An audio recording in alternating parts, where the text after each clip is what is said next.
There are normal changes that happen within the spine and to the spinal disc with age. So I'll start by talking about disc degeneration. The following percentages that I read are the percent of people that have disc degeneration but no symptoms. At age 20, about 37% of people will show disc degeneration on MRI. Age 30, that goes up to 52% of people. At age 40, that is now 68% of people. Jump to age 60, 88% of people will have disc degeneration but no symptoms. And at age 80, 96% of people will have disc degeneration but no symptoms. So disc degeneration is really not that severe. Let's take it one step further. Let's talk about bulging discs. Age 20, 30% of people likely have some disc bulging with no symptoms. Age 30 is 40%, age 40 is 50%, age 50 is 60%.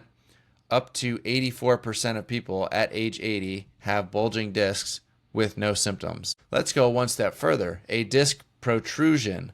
This is where part of the disc has been pushed out beyond the confines of the vertebral bones. At age 20, 29% of people have this and experience no symptoms at all. That gradually increases to 43% of people at age 80 will have this and have no symptoms. So most people would think if my disc is degenerating, or if my disc is bulging, or if my disc is now pressing out beyond its normal space, then surely that will be painful. And this is one of many studies that shows us that those anatomical structures can be abnormal but not cause any pain. Even mild disc bulging can be expected with aging.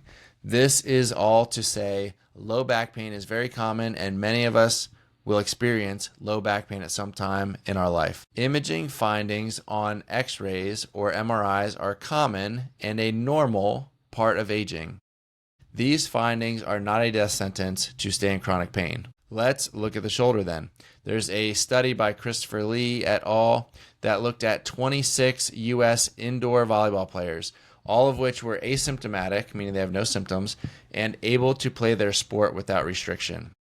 They had MRIs of their dominant shoulders.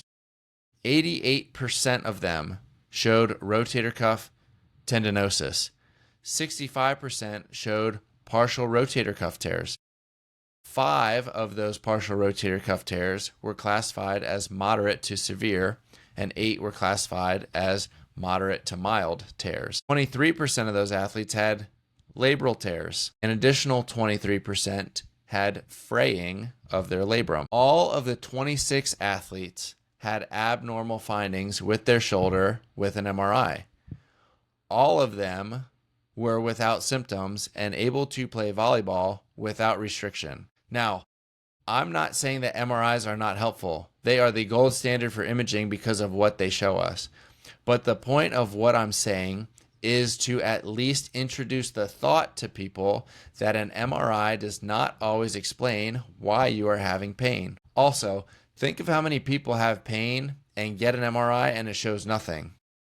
It's not that we shouldn't use MRIs. It's that people that are in pain think, oh, there must be something structurally wrong to explain my pain. Pain, you've heard me say this before, pain is incredibly complex, and not always described by imaging. Images are still shots of what's happening inside the body. Oftentimes, pain is associated with movement.